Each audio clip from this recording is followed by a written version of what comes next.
tí lèmi ń jẹ́ ẹ káàbọ̀ sórí ètò tá a pè ní àwáwà tẹ́ ẹ bá ti ń gbọ́ àwáwà. ẹ má má sọ pé ọ̀tá ló yes akúbílù ìṣeré bó o ní lápò ọ̀dọ̀ tí yín bẹ̀ yẹn ẹ fún wa ní káàṣì. ní káàṣì. ìjọ Olex fún mi ní káàṣì. mi ò ní káàṣì. yes wọ́n tiẹ̀ tún láǹfààní àti gbé sí wa létí. wọ́n ní tẹ́ ẹ bá wọnú store. wọ́n ní tẹ́ ẹ bá wọnú mall. wọ́n ní bẹ́ẹ̀ bá láǹfààní àti dọ́dọ̀ àwọn ìyá yẹn. àwọn ìyá wo àwọn ìyá tó ń ta aró blue. wọ́n lòun ló ń tà jù lọ́wọ́ ẹgbọ́ kí ló fi ṣe. ìjọ Olex kí ló fi ń ṣe. aró blue kí ló fi ń ṣe. wọ́n fi ń paṣọ láró ni. wọ́n fi ń paṣọ láró. ṣé àsìkò iṣẹ́ aṣọ ṣáájú ni àbí kí ni.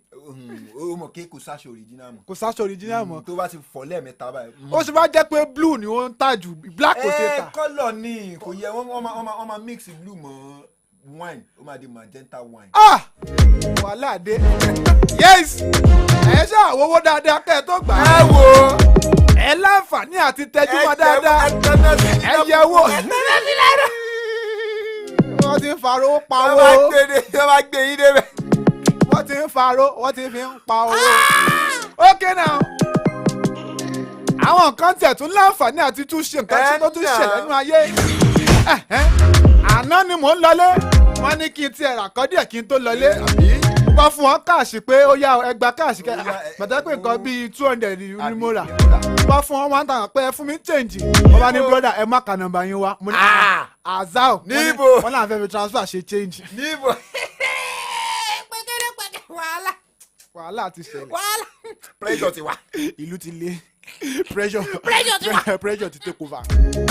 yes wọ́n fún ẹ káàṣì kó fún mi change oníkì olóògbé ti transfer change fẹ́ transfer 800 ok kí ló pè ná. eléyìí ju wàhálà lọ wàhálà tó gbé pressure mi ni. wàhálà pressure. ok now ẹ jẹ́ ká kí gbogbo àwọn tiwa ẹ jẹ́ ká kí wọn tó jọ méjì tó jẹ mẹ́ta ẹ jẹ́ kí wọn. àmọ́ láǹfààní àti kí yín dáadáa lónìí torí pé ẹ̀yin gan ló yẹ ká kíkú iṣẹ́ yes àwọn kan wà tí ẹ̀rọ kìíní yẹn ò tiẹ̀ fi bẹ́ẹ̀ kàn púpọ̀ irú ẹ̀ ní àwọn mẹkáníìkì.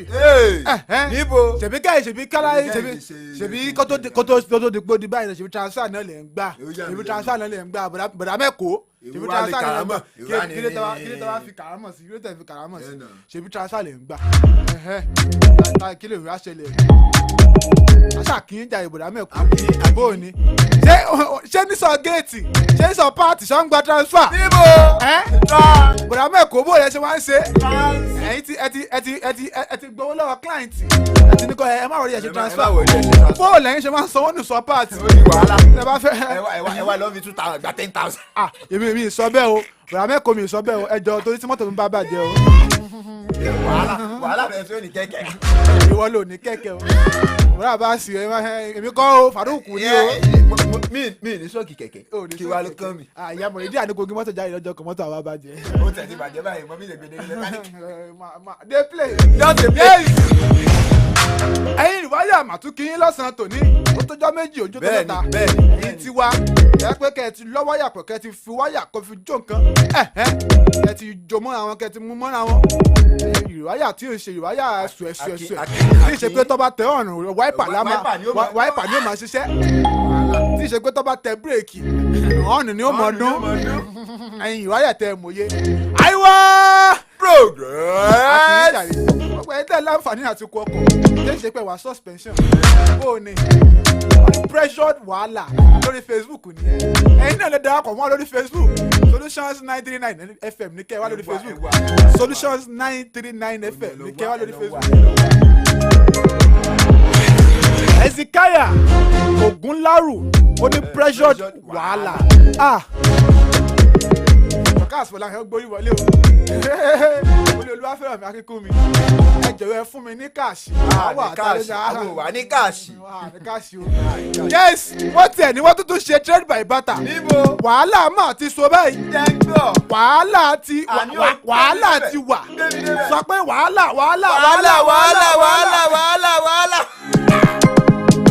okay now ìwọ tó o bá ní ọṣẹ lọ fún oúnjẹ tó ń ta oúnjẹ kó o jẹun òun náà fọṣẹ fọbọ́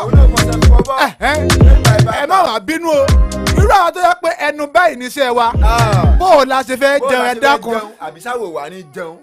wàhálà ṣé màá sọ fún ọlọ́kadà pé ọlọ́kadà má wọ́ọ̀rì ìwọ ṣáà ti gbé ètò àwa wà màá kí ẹ dáadáa ń bẹ̀ àbí kí n kí ẹ tọ́lọ́kadà máa gbọ́ wá kí n pa ẹ́. níbo dey play just dey play. ẹ̀yin sọ̀rọ̀sọ̀rọ̀ ẹ̀ máa kú iṣẹ́.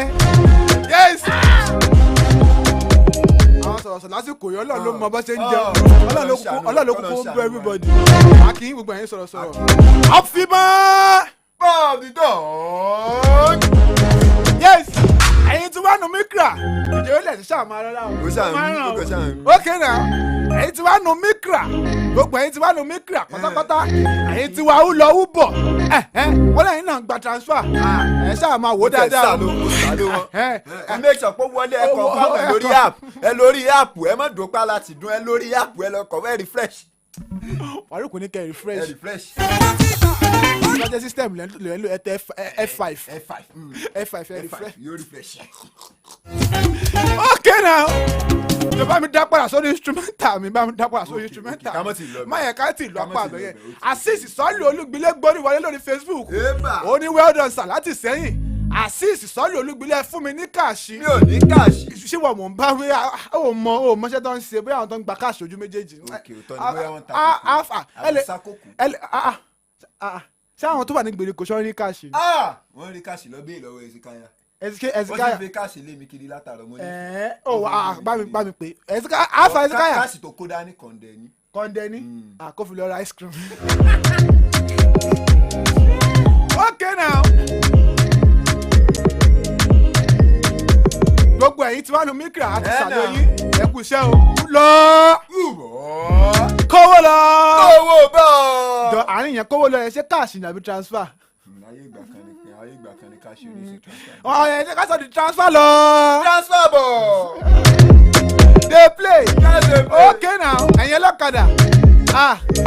nínú tó bá ti ń jáde láàárọ̀ báyìí akọ́ni olúwa nínú morning prayer olúwa bí mo ti ń jáde lọ yẹn ọlọ́kadà tí ó gba transfer olúwa rán sí mi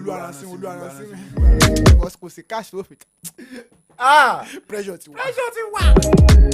olúwa ọlọ́kadà tí ó gba transfer olúwa jẹ́ kí n bá pàdé tó bá jẹ́ pé òun kò lé 7:30 tẹ́lẹ̀ ọ̀gbẹ́ni ó jẹ́ sọ́ọ́dí 7 tó bá dé junction alpha ẹlẹ́ẹ̀lẹ́ transfer ni rárá àdọ́kadà bíi 7 dúró ẹ̀yẹ̀ kọ́ máa ní ẹ máa dúró tí màá fi rárá mi ì lè dúró ẹlẹ́ẹ̀kẹjọ máa ní ẹ má wọlé ẹ wọlé ẹ jalè bíi tó 8 nìyẹn o tó yẹ kó ìdí ní 8.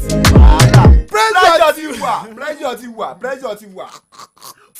wà wàhálà ó ti wà.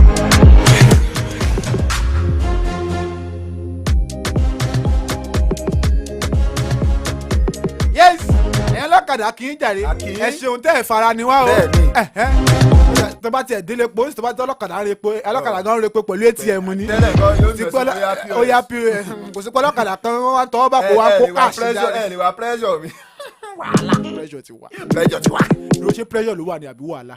méjèèjì ti wà ó ti wà wàhálà gan fún ẹ lọ́tọ̀ gan ó tó lọ́tọ̀ kí pressure ti wá kún. ó wá ní ìdààmú àdúgbò. táwa ní ìdààmú àdúgbò. mi ò mọ̀ pressure àti wàhálà. òkè. olùkọ́ni máa kó padà pàdé wàhálà yẹn tí rí jù. okay now ẹ̀yin bàbá ẹ̀yin tí bẹ́ẹ̀ ń tẹ̀sí gba transfer tẹ́lẹ̀ àtìgbà tẹ́tí gbẹ́rù kó 500. sórí tálàdì mo ń bọ̀ mo ṣe transfer 700 naira wọ́n dá 150 naira gbóòórùn tó wo ṣépù tí. kò wá jẹun mo ṣépù tó mo ṣe tálàdì yọ sí mi lórí. ọmọ sẹ́yìn tún ṣe. mo ṣépù tó mo ṣe tálàdì yọ sí mi lórí. mo fẹ́ lè mọ sunkún gbà tó dá ọjọ́ Sunday. táìlàdì ẹ mọ à ń bọ̀ mo ìbínú àwọn bàbá kan wà tó ẹ kó rí wọn pé ìwọ náà wo orí tí mo ṣe yìí orí bàbá tèmi pé ó sẹ́ẹ̀tì dáadáa. orí ẹ̀kan ti ń pa ni bọ̀ orí bàbá ẹ pé. orí àwọn arákùtẹ̀ pa ẹ̀yin arákùtẹ̀ mọ̀ bínú jà ìlú ọmọ ìlú fẹ́ máa kó pọ́npọ́ báyìí. yes lórí Facebook Eunice ọlọ́run wà bí ọlọ́run wà láìsí iléṣà bá mi ṣe yes ohun Ọlọ́run fún ni. Kí ni a máa fi ṣe? Ohun Ọlọ́run fún ni ẹ gbọ́ Yunus kí ni ohun Ọlọ́run fún ni o káàsì là ń wá ó ní ẹ̀pọ̀ lẹ̀ fún wa ní ẹ fún wa lówó ẹnu gbẹ láti Ìṣẹ̀yìn. onítọ́lá wọn fẹ́ yín kọ́ ibo lẹ fi sí. ẹ ta onítọ́lá fún yín. dúró wọ́n ní ohun Ọlọ́run ẹ ta ohun yín kẹfìn ní káàsì lọ́wọ́ ojú bẹ́ẹ̀ lọ. yes Ṣẹ́gun Afọlábí ẹ̀yin tí ní kẹtẹ́ta Ọlọ́run ti fún yín lóhùn kí wọ́n ló tún kù. yes afa Olex ìwé la máa ta ní gbogbo kínní ọ̀gbẹ́ni wo bí. Olex. ó ti lọ́nu ayé ṣé káàsì náà ló ń rò àwọn ọ̀rẹ́ ọlọ́kadà máa gba transfer. Ṣẹ́gun Afọlábí ó ní ẹkú ọ̀lẹ́kú ètò ṣìgò látòkè odò ṣìgò máa ní àná ní bàjẹ́ ẹ̀gbọ́n wa. yes ẹ jẹ́ ká máa kí àwọn tá à ń kí lọ. wàhálà ọjọ́ ti lọ. ó ti sáré. ó ti sáré o. ayẹyẹ sáré rọ̀ ṣe. ẹ̀yin olóúnjẹ ó ní o ṣẹ̀ṣẹ̀ pé wọ́n ń jẹ wọ́n ń gbọ̀ nínú. ṣe ṣáà ń gbowó yín. àwọn kan wà bẹ́ẹ̀ kọ́ ti fi transfer. gbá.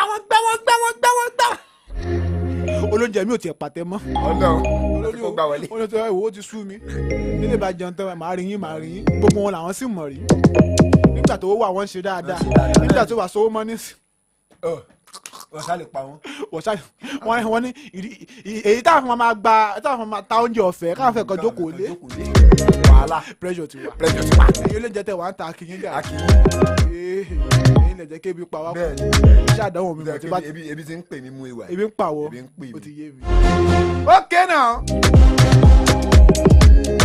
ẹ̀yin hairdresser àtẹ̀yin hairdresser àwọn hairdresser tó yẹ pé àwọn hairdresser tó yẹ pé wọ́n ṣe ṣùkú àdìmọ́lẹ̀ tó yẹ pé wọ́n ṣe 200 500. torí ẹ bá bẹ́ẹ̀ náà sáré wọ́n kó mọ́lẹ̀. ìwọlé wa mọ̀ àwọn hairdresser mi bó o lẹ ṣe ń ṣe lásìkò yìí bẹ́ẹ̀. sẹ́yìn rí transfer. ṣé wọ́n ṣe transfer fún yín abẹ́ ìgbà káàsì ẹ fún wa ní káàsì bá ní káàsì. àwọn ìyá tó fẹ́ pa mí lẹ́yìn. àwọn hairdresser tí wọ́n ti ṣú àpé transfer ló máa gbà. torí pé do transfer. transfer akadama wà lórí bẹ̀rẹ̀ ṣe transfer. no stress. ọ̀rẹ́ tí nígbà tó bá máa gbọ́ àwọn hairdresser nígbà tó bá gba transfer látàárọ̀ máa wò bá ṣe máa ṣe transfer bá ń lọlé. oh god wàhálà bẹ́yẹ̀ ti wà. yes ẹ̀yin ọlọ́jà pátápátá ẹ̀yin ẹlẹ́ran ẹlẹ́ja aláta onígúre ẹlẹ́fọ̀ eléwédú nǹkan aláta ẹkú àsìkò yìí pressure wà. àti ẹ̀dúpẹ́ lọ́wọ́ àwọn Hungary wọ́n gba transfer. àwọn Hungary adúpẹ́ lọ́wọ́ yín o ẹ̀yin Hungary ẹ ṣé o adúpẹ́ o ẹ̀yin lè jẹ́ kébi pa wá kú. wọ́n ti ra kóńgò mo ti ra kóńgò méjì last week ó máa tán jọ Friday mo ti process ó máa tán jọ Friday wọ́n ti lọ lé jọ Friday màá tó rà mí. pressure ti wà. okay now gbogbo ẹ̀yọ́ lọ́jà pátápátá kí o àtàjèrè o àti cash àti transfer máa wọlé gbogbo ẹ̀ máa wọlé wá. yes akínyìn jà ní yóò provision náà ẹ máa gba transfer ní kẹtẹ kọjá kan máa lọ. bó wà ní ṣó bá mi gbòòrò iye oṣù àwọn iye oṣù. iye oṣù náà ti gba transfer. wọ́n ti gba transfer. ẹ sori rẹ. ọmọ tó ṣe ni yóò lọ gba accountable POS wá sálẹ̀. transfer. ẹ ṣe 100 ẹ ṣe 200 owó tó fi gbà sí o. pressure ti wà. okay now bó wà láwọn olórin ṣe máa ń jẹun báyìí. ṣé wọ́n ń gbé PS lọ́sọ́jú àgbo ni. transfer ni o. transfer. so wọ́n náwó lójú àgbo mọ́. mo fẹ́ mọ̀. níbo ibo ló ti fẹ́ rí. kò sówó lójú àgbo mọ́. àwọn tó ti yẹ pé tó bá ti lọ báyìí pé ẹ máa ń rí à ń lọ ṣó lọ́la kí n tí bá dé màá ṣètò ẹ̀. so transfer náà náà fi ṣètò wọ́n ọ̀nà káṣí ojú àgbo mọ́. máa bínú o tó bá sọ pé ó fowó níná ṣẹ̀mí o. ó fowó níná ṣẹ̀mí lọ́wọ́. ṣé transfer lọ sọ ní àbí káàṣì. transfer ni tó bá rẹ tó ná káàṣì 50-50 náà lónìí. pressure ti wà. wàhálà ọjọ́ ti lọ yéèbà kẹ́nìbọ̀dì mọ́ ẹ̀sẹ̀ sáyé lọ bí ta mú wá lónìí ẹ̀sẹ̀ sáyé náà ń bẹ̀ fún wa. yes.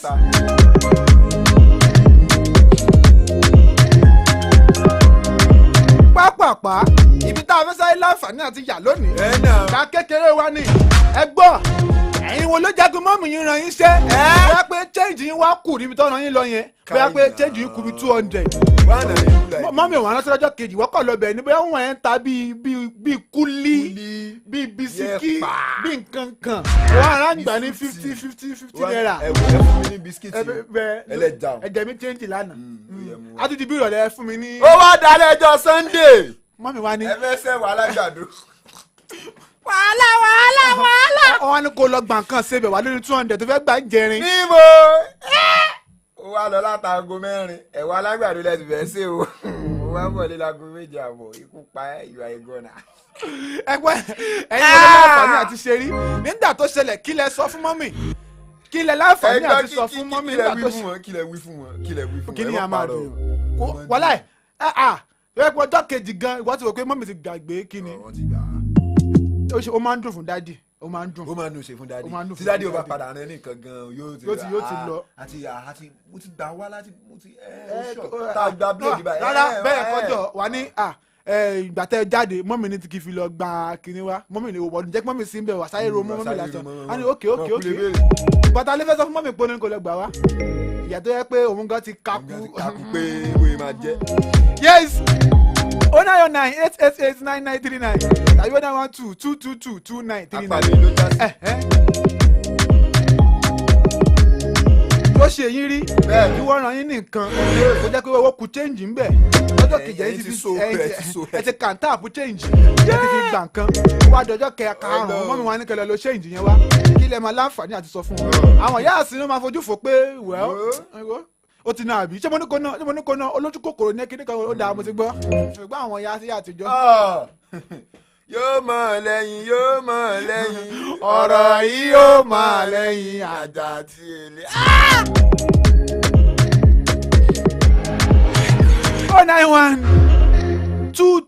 09122222939 09122222939 09122 mẹ́ta 2939 ní kẹfẹ́ parí ẹ̀ tàbí 09098889939. yes Alhaji Taofeek Ọlábísí Tausfat onímọ̀dàn from Ṣakí ó ṣọwọ́ Òkè Ògùn lẹ́nìí bá ṣe ń rí Ìsẹ́yìn ní Ṣakí àkọ́rí àgọ́ ààrẹ àgbàmọ̀dún àrí Ìgbòho. ṣé Ìgbòho mọ̀ rẹ̀.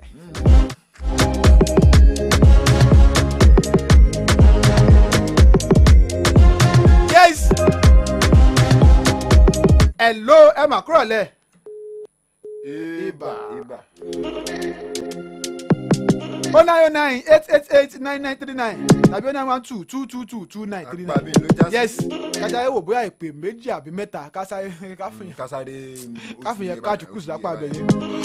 gbogbo tó ṣẹlẹ̀ yóò mà tó rò. bẹ́ẹ̀ni mélòó la fẹ́ rò mélòó la fẹ́ sọ ẹ̀lú ẹ̀ máa kúrọ̀ sọ. ẹ̀lú ẹ̀ kúrọ̀ lẹ́ o. Ibà.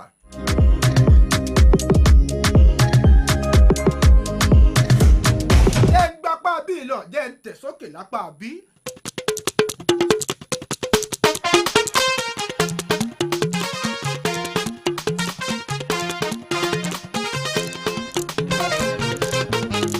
okay now. Àlàbí ọjọ́ yẹn yes Paso. ẹja máa fi eléyìí ẹja máa fi gbára kàṣídà. bẹ́ẹ̀ náà mo fẹ́ máa rí pé ó ń dọ̀ lápá bí.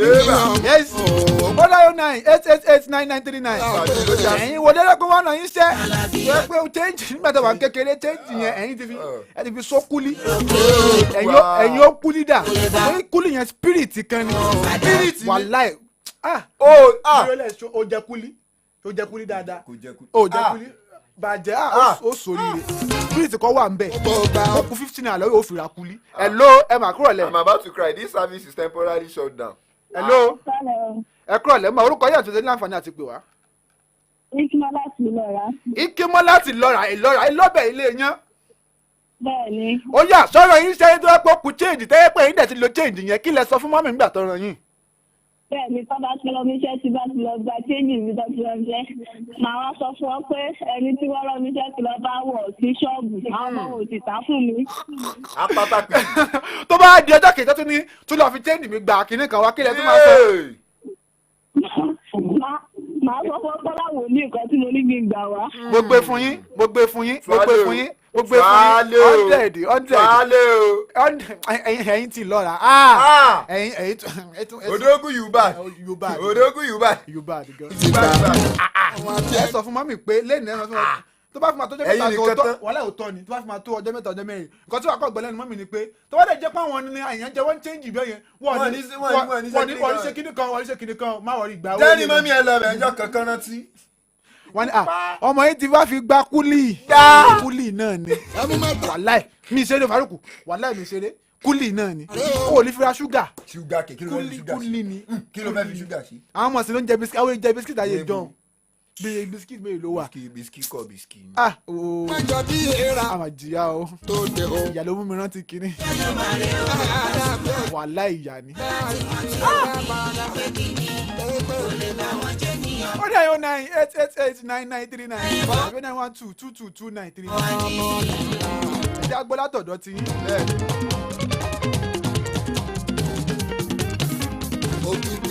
ṣàyè ìsìn tó yẹ pé àwọn ọmọ àti gba sálárì wá ti láǹfààní àti lọ stọ àti ra gbogbo nǹkan gbogbo àti rà sílé àwọn láìka àwọn máa stress àwọn ọmọ àwọn ọ̀fẹ́ kó máa jáde lẹ́nu géètì. Kí ló ń jẹ́ géètì? Gégége ni. Pàṣẹ lọ́jọ́ kan ọmọ ìyá. Káwo ti yí táyà lọ. Ó ti bu látòrí dẹ́sẹ̀. Láṣáájú tó bá fẹ́ gbá. Ìyàkọ́ tó wà gan tó yẹ pé láti skul ló ti bu wa. Má bẹ̀rù. Adélé máa ma gbé. Àìmọye. Ṣé ló yílẹ̀ skul ni? Dàkejì. Àwọn ọmọ gíràn. Tó wọn lọ́hùn-ún yìí. Ayé ti dùn. Ọlọ́run. Ayé ti dùn. Ókè náà. Lórí Facebook. Dọ̀sùnmú Bashir Tọ́pẹ́yẹmí. Ó ní well done. Ẹ ṣé o. Ṣọlá Kúrè Tajíbọ́lá. Ó ní ẹkú ètò kò ní bàjẹ́ àmì láti Ọ̀yọ́ Aláàfin. Yes, ẹ̀yin ẹ̀rọ ẹ̀ mà kú ìrọ̀jú. Má dúró má jà kan. Má sáré àṣàjù. Ẹ kú ìrọ̀jú. Ó yẹ yín náà. Ẹ náà. Èèyàn ayé òní kò. Ókè. Ẹ̀dálẹ̀ Ẹ máa dápá bí ìlọ́ká máa fi lè tàtà písẹ̀ ní ìrọ̀lẹ́ tòní.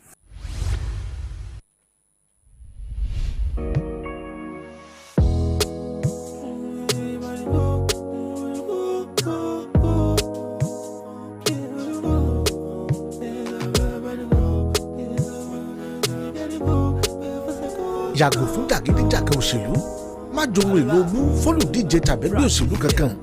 Ọjọ́ ọ̀lẹ.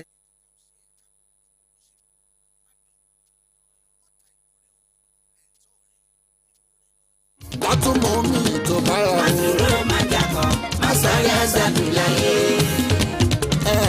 Ọlá rẹ̀ lè. Oníyàn ṣe ọlọ́bẹ̀ ṣe gbogbo ẹ̀yìn Aki. Má dá sí i. Ìpàdé wa lágbára lóò dọjọ́ mẹ́jọ. Kò lè bá a. Ọ̀sán kó tó dọjọ́ mẹ́jọ yẹn. Mo mọ̀ pé ohun gbogbo á ti yí sí dáadáa ni. Ọmọ wípé. Bẹ́ẹ̀ sì máa ti wà. Ó máa fararọ. A máa yáyọ̀ ìdùnnú. A máa yáyọ̀ ìgbàlà. Olúwafẹ́ràn mi ayẹni lèmi ń jẹ́ dárúkọ ẹ̀kọ́ pàpàṣẹ. tó Farouk Akínkúnmi Badmus Alamu má rìn ìdọ̀tí tí ò dẹ̀lẹ̀ ever rìn ìdọ̀tí lèmi jẹ́ ìpàdé mi àti ó dọjọ́ mẹ́jọ. Ẹ bá ti ń gbọ́ àwa wà. ẹ máa sọ pé ọ̀tá ló jọ. Ṣùgbọ́n ìwò tẹ̀mí ló sọ mí di ràn àwọn ojú. Má dúró má jákọ́, má sáré omi ọ̀bàdíà. Voice of Music on Solutions 93.9 FM. And we push it. Hey, my name is Alex. I've been a content creator for a while now, and I always try to innovate to keep my audience entertained and engaged. When 5G came into Nigeria, I thought it was all noise, like the normal hype, gang, and all that noise. But boy, was I wrong. Because I've hosted virtual concerts, partied with my followers in the metaverse, created skits with creators in other countries without ever having to leave my room. I can shoot a movie without being on set. Hey, now that's a godsend. With all the money I've spent on cabs this year. If there's one thing 5G has done right, I would say it's made it easier for me to do me. With MTN 5G, it offers hyper-fast internet speeds, seamless buffering, and applications that can only be possible via its quality data capabilities. No pichuchu, not MTN 5G. Now available on iPhone. MTN. What are we doing today? Whenever I tell people I'm a full-time master student and a You're locked on to the #1 radio station. #1 radio station. In the mix. The mix. And we ain't stopping. You guys have the best music. Turn it up. TSOL. The Remedy. Solutions FM. News, sports, entertainment. Top 100 music on your Remedy radio dial. Solutions 93.9. Do not touch that dial.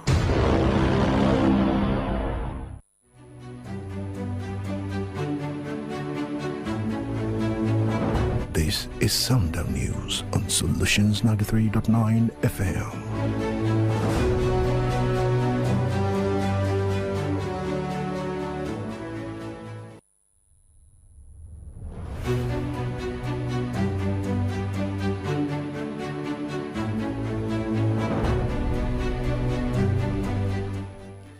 A very good evening to you. My name is Victory Richard.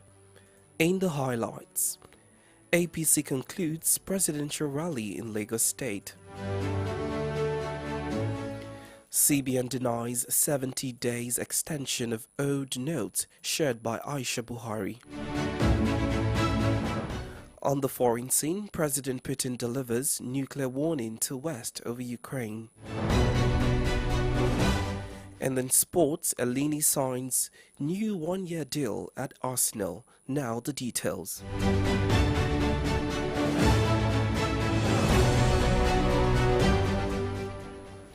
The All Progressives Congress APC has conducted its final presidential rally of the party at the Teslim Balogun Stadium, Surulere, Lagos. President Buhari was also at Lagos State to attend the final leg of the APC campaign rally and again endorsed the party's presidential candidate Bola Tinubu, his vice aspirant Kashim Shettima, and the governor of Lagos State, Babajide Sanwo-Olu. And I wish APC the real best of luck. Thank you very much. Swadu Noel is reliable. Is hardworking and is a committed Nigerian. Congratulations.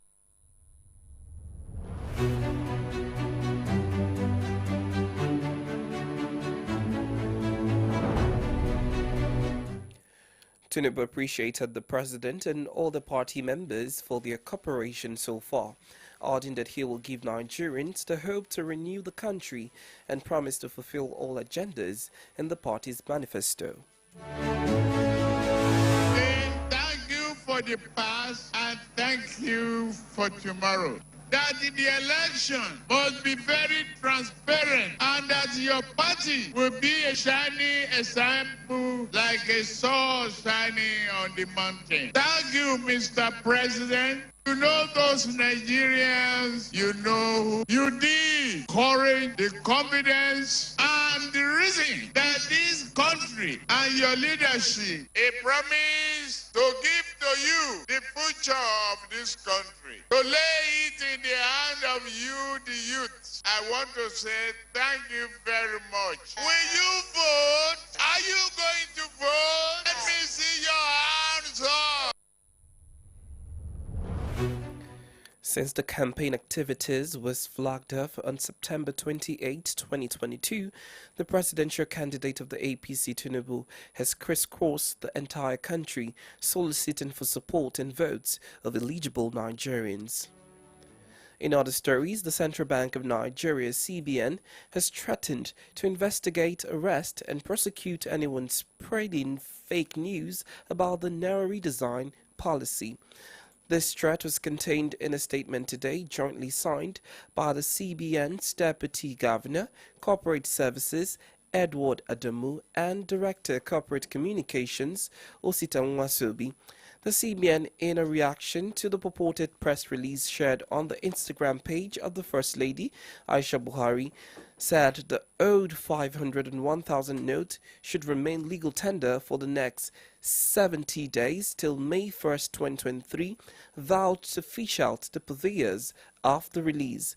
The First Lady Aisha Buhari has, however, denied posting the purported Central Bank of Nigeria press release shared on her Instagram page today, claiming that it was done by hackers. In other stories, Kaduna, Kogi and Zamfara states have initiated a contempt proceeding against the Attorney General of the Federation, AGF Abubakar Malami, and the Governor of the Central Bank of Nigeria, CBN Godwin Emefiele, for their alleged failure to comply with the Supreme Court order extending the deadline for the use of the old 200, 500 and 1,000 notes.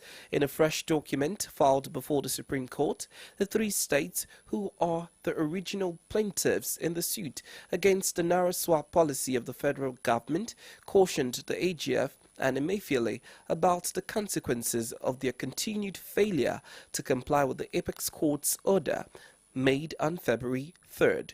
The two sets of Form 48 filed by the team of lawyers representing the three states formed part of the applications now awaiting the Supreme Court's consideration when proceedings resume on Wednesday.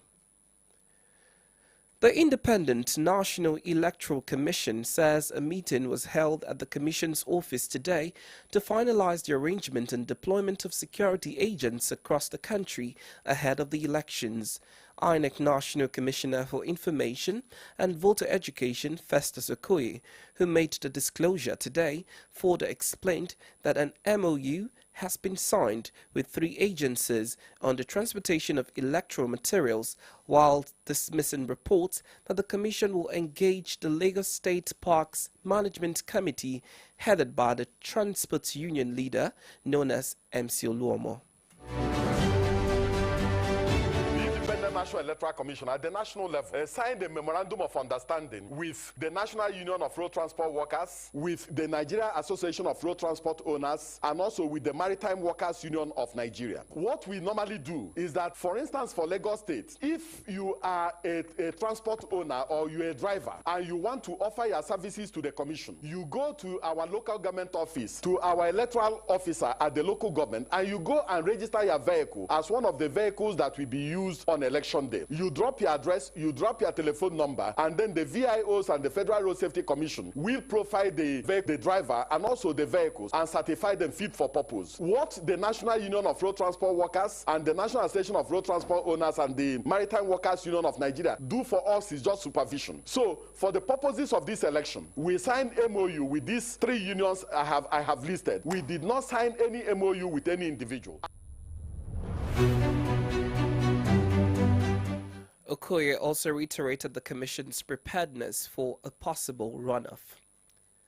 This is the Sundown News from Solutions 93.9. Coming up next is foreign and sports news. Just stay with us.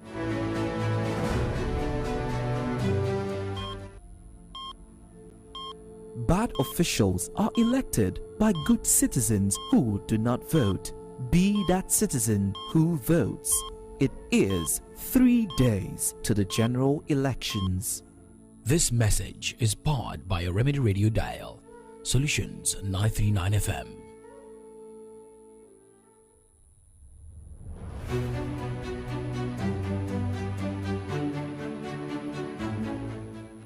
We're glad you're still here. Now to the rest of the news.